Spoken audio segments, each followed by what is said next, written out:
Section 1. Section 1, you will hear a conversation between a man and a woman discussing a celebration at an outdoor centre. First, you have some time to look at questions 1 to 5.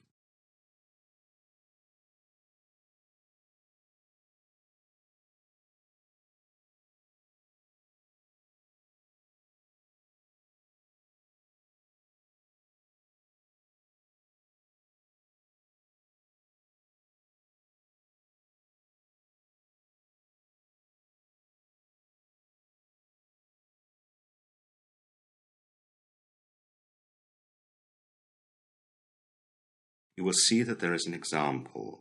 This time only the conversation relating to this will be played first. Good morning. Welcome to Jean's Outdoor Center. Thank you. What can I do for you? I'm looking for a suitable place to celebrate my birthday. When I drove by this place a couple of days ago, I thought this might be a good place as it is quite far from the city. It would be a really different place to be. So birthday is the correct answer. Now the full test will begin. You should answer the questions as you listen, as the recording is not played twice. Listen carefully to the conversation and answer questions 1 to 5. Good morning. Welcome to Jean's Outdoor Center. Thank you. What can I do for you? I'm looking for a suitable place to celebrate my birthday. When I drove by this place a couple of days ago, I thought this might be a good place as it is quite far from the city. It would be a really different place to be.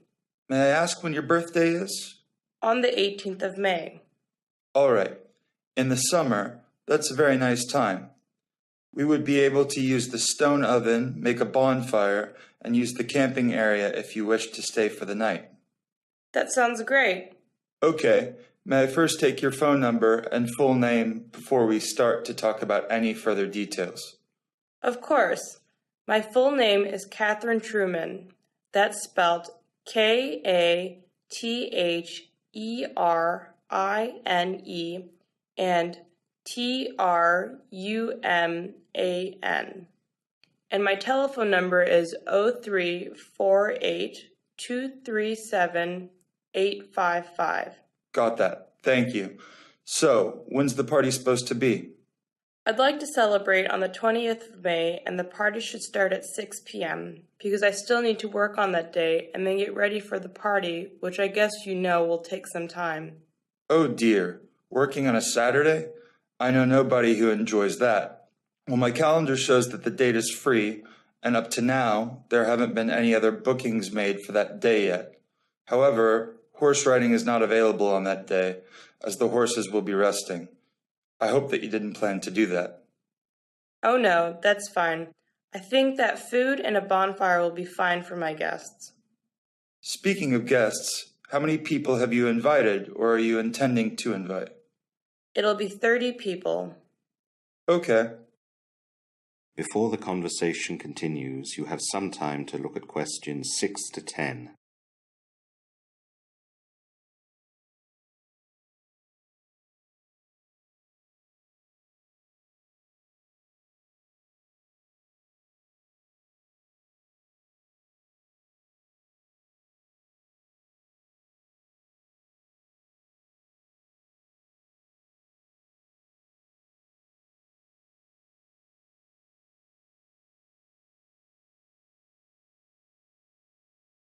Now listen carefully and answer questions 6 to 10.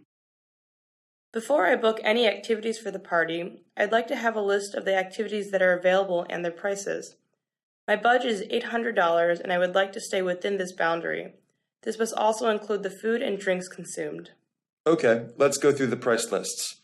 So, as you can see, we are open from 7 a.m. to 8 p.m., from Monday through Friday. On the weekends, however, we are open from 8:30 a.m. to 7 p.m. These opening times don't interfere with your party as you're planning to spend the night here, aren't you? It depends on the price I would have to pay. Okay, so we offer various activities. To start with, we can offer to make a bonfire for $15. This money is just to pay for the wood we need. Yeah, that sounds great. I'll definitely book the bonfire. What else is there? There are also various tours we offer, like for instance the boat tour, which takes between 2 and 3 hours and costs $6 per person. Then there's the cycling tour for $8 per person and the hiking tour for $25 per person. Our special offer for the summer is baking in our newly built stone oven.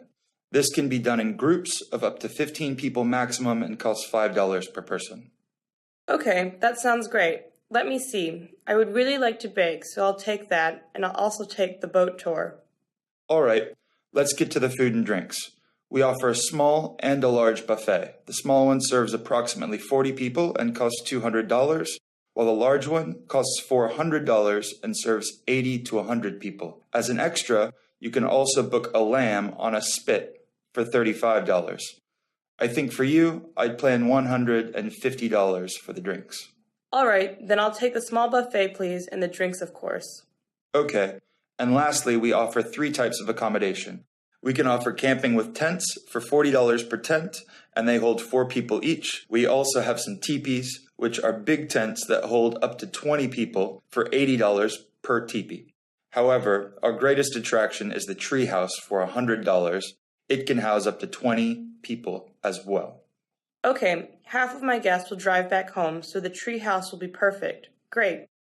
According to my calculations, that makes $795 in total, so that's just under my budget. Yes, I think that's right. Okay, thank you for that. Could we take a look at the tree house? Of course we can. It's right over there.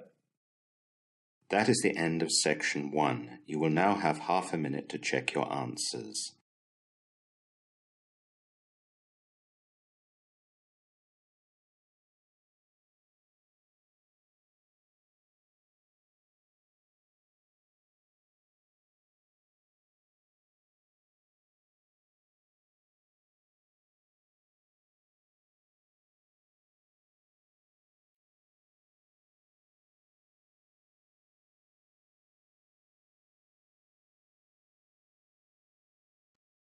Section 2. You will hear a woman giving some people information about a walking tour around the town of Barton. First, you have some time to look at questions 11 to 14.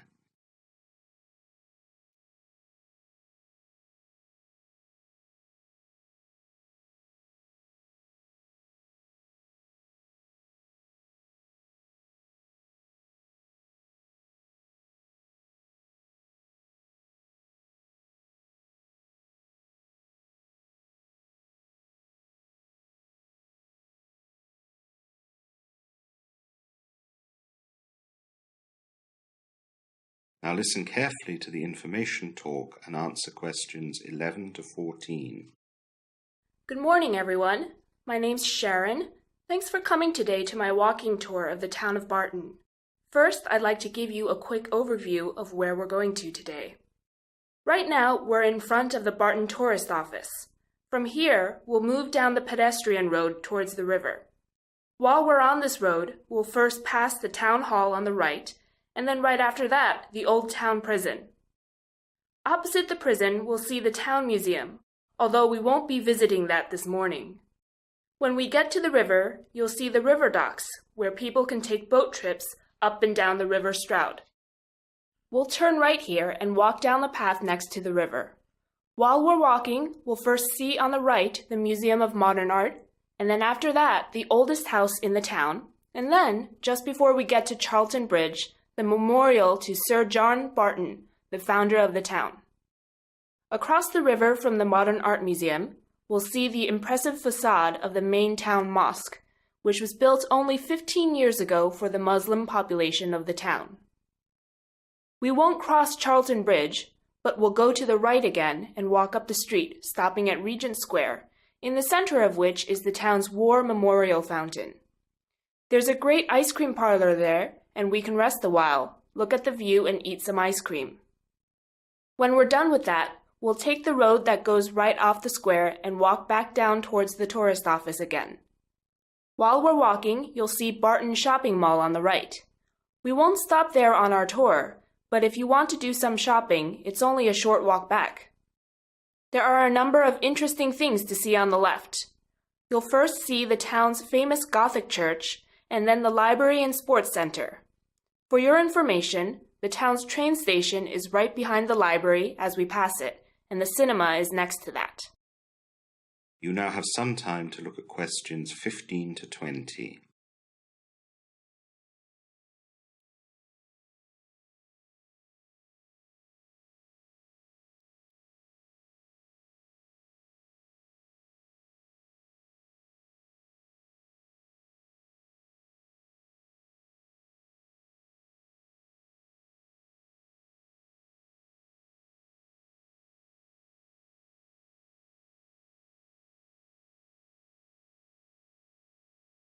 Now listen to the rest of the information talk and answer questions 15 to 20.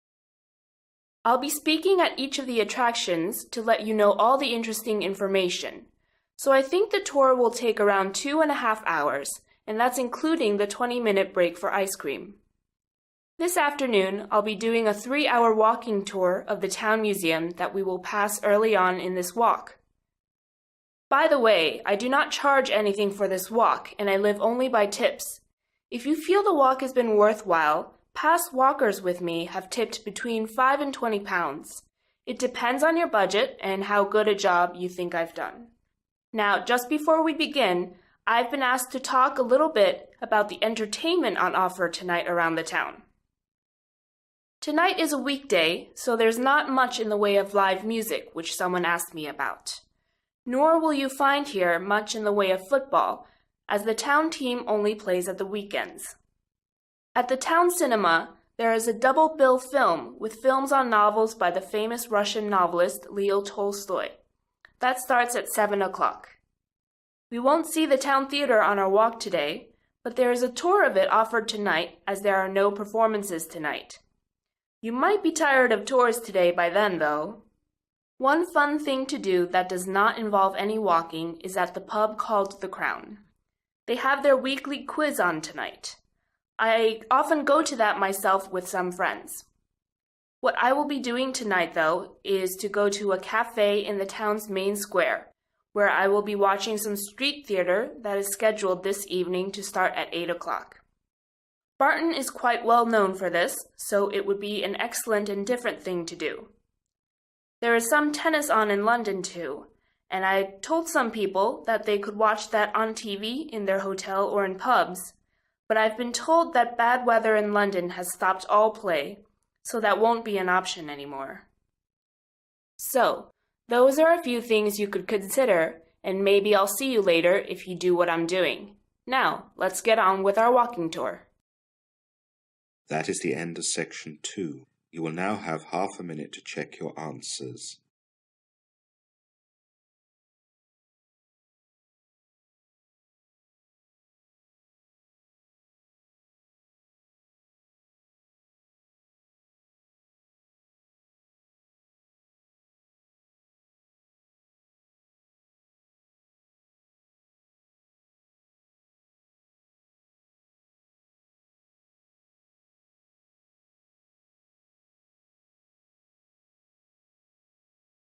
Section 3. You will hear 3 students and a lecturer discussing the students' agriculture projects. First, you have some time to look at questions 21 to 25.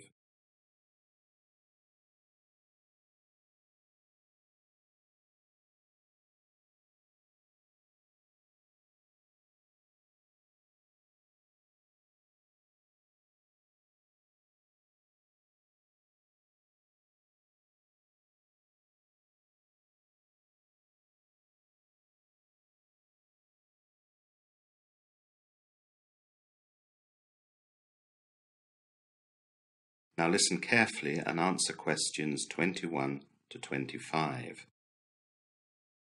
Now, you 3 have come to tell me how you're getting on with your agriculture projects. That's right, Professor Evans. So, to start with, I'd like you to tell me about the collection of your primary data. Would you like to start, Steve? Of course. I've been studying how parasites affect the growing of potatoes in this part of the world. In order to gather data, I've liaised with some farmers local to the university, and they've nearly all allowed me to work in their fields and collect data. The problem is that all the farmers around here use insecticides that kill the parasites. It's been easy, therefore, to collect information on farms with no parasite dangers, but it was a challenge to get information on farms that had parasites. How did you manage to get the parasite data then? I had to rent a field away from other farms and plant potatoes myself. I, of course, did not use insecticides, and I'd managed to collect enough data to compare with the other data on farms with insecticides. Wasn't that expensive, Steve? Not too bad, actually. There was an initial outlay for the rental and the planting, but I managed to do a deal with a local farmer who harvested and sold them. He paid me for them, and as they were bio potatoes with no insecticides, I got a good price and I even made a small profit. My housemates and I also ate potatoes every day for a couple of weeks. How about you, Simona?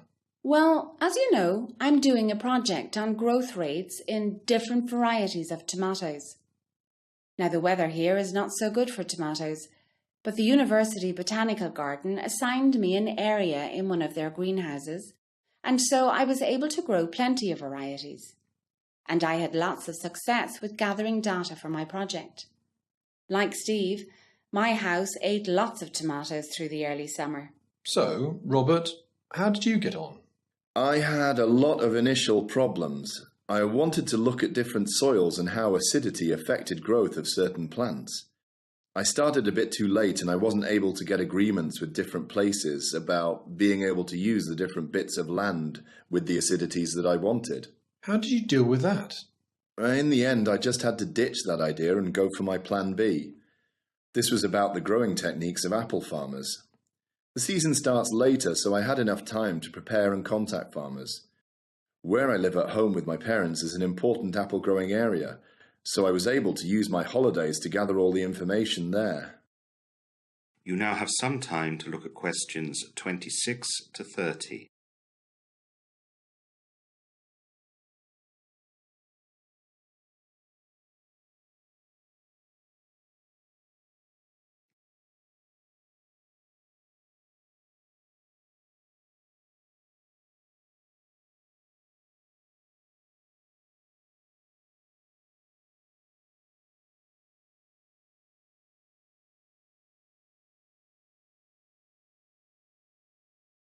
Now listen to the rest of the discussion and answer questions 26 to 30. So, do you have any questions about the rest of the work that you need to do on the project? We're a little confused about when we need to be finished by. We've heard different things. You need to give me a hard copy by the 28th of February next year. I then have a week to read your projects and make comments on what you need to do to improve. You then have until the 30th of April to submit the final version to the university. Remember as well that you can't give in a hard copy this year. It has to be submitted by email to the course administrator, which is Mrs. Roberts. Her email address is in the course literature, on our website and on the department notice board. There is no mention in the project guide about a word limit. Is there one? Yes, there is. It's in the project guide, but it's hard to find. We'll make it clearer next year. Last year, the word limit was deemed insufficient at 8,000 words, so this year it's been increased by 2,000. We hope that this will give you all the scope to do a good job. Be careful not to waffle though, or we'll be cutting it down by 1,000 next year for those after you. The limit also doesn't include the appendices, which is another change from last year. There's no limit on them, but please be sensible and don't give me 20,000 words. I've a last question, Professor. What happens if our projects are not good enough? That doesn't happen very often, Robert. I'll get to read the first drafts, and unless the project is incredibly bad, I can give you the advice needed to get it up to scratch. If in the end it really does fail, then you won't be able to graduate. You'd have to redo the project or do a different one the next year in your own time. Thanks, Professor. That is the end of section 3. You will now have half a minute to check your answers.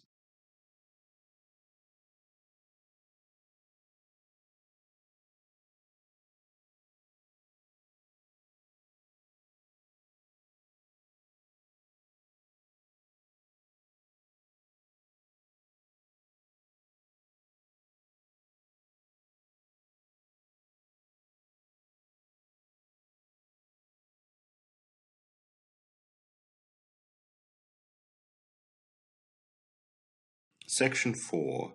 You will hear part of a psychology lecture on the Rorschach test. First, you have some time to look at questions 31 to 40.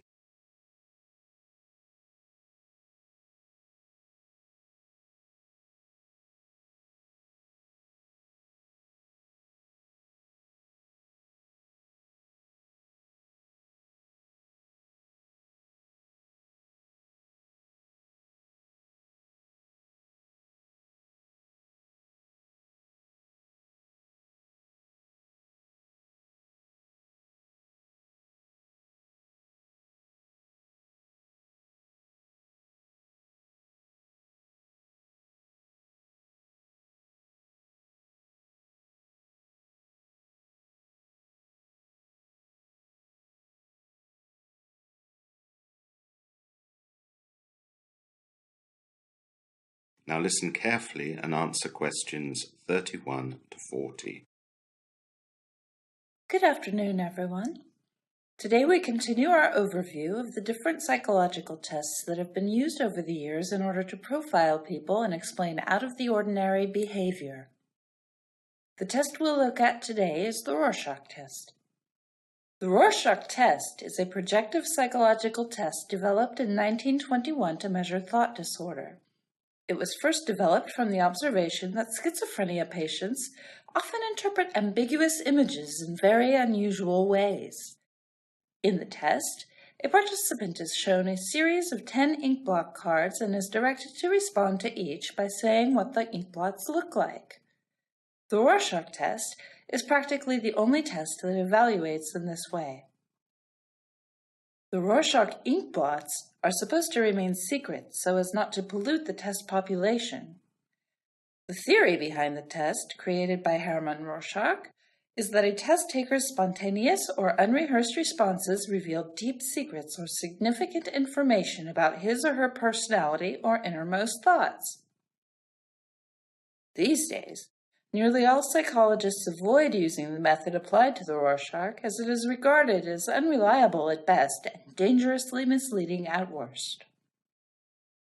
A few psychologists, however, still believe in it as a valid diagnostic tool despite the availability of more modern and sophisticated personality tests. The psychologists who do still see value in the Rorschach test frequently argue amongst themselves as to the manner of its interpretation, the meaning of the results, and even its validity.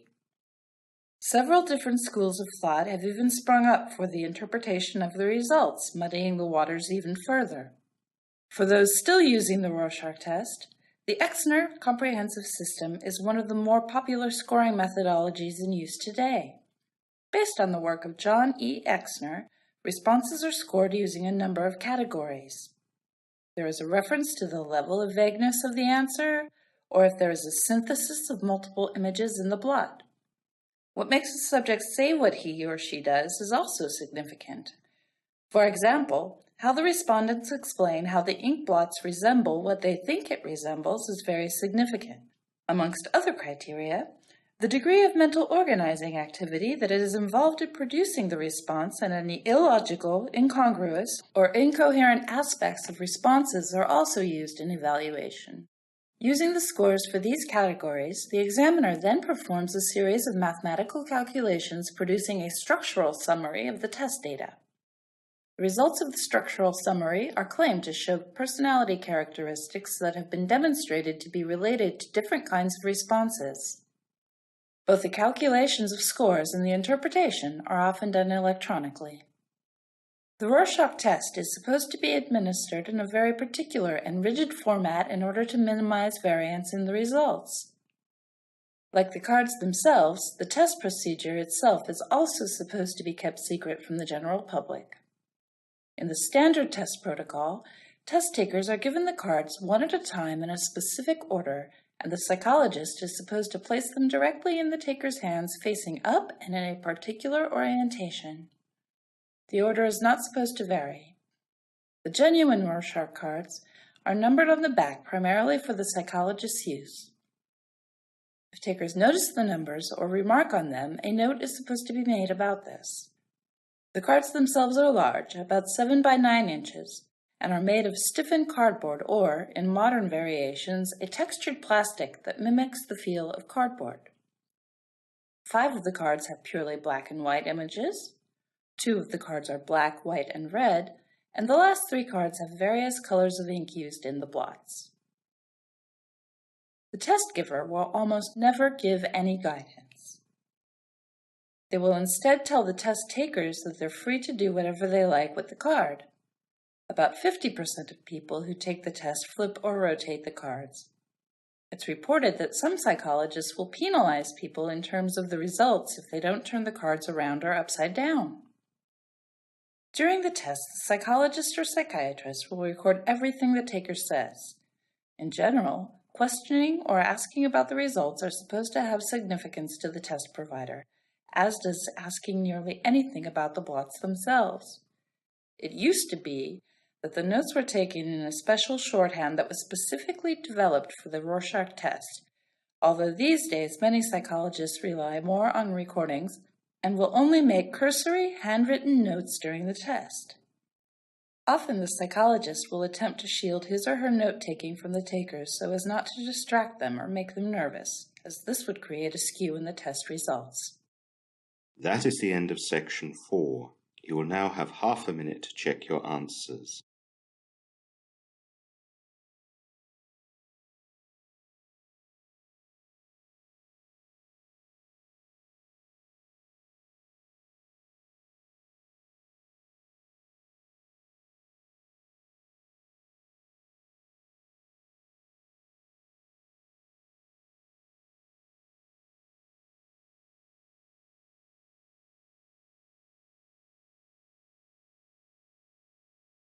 That is the end of listening test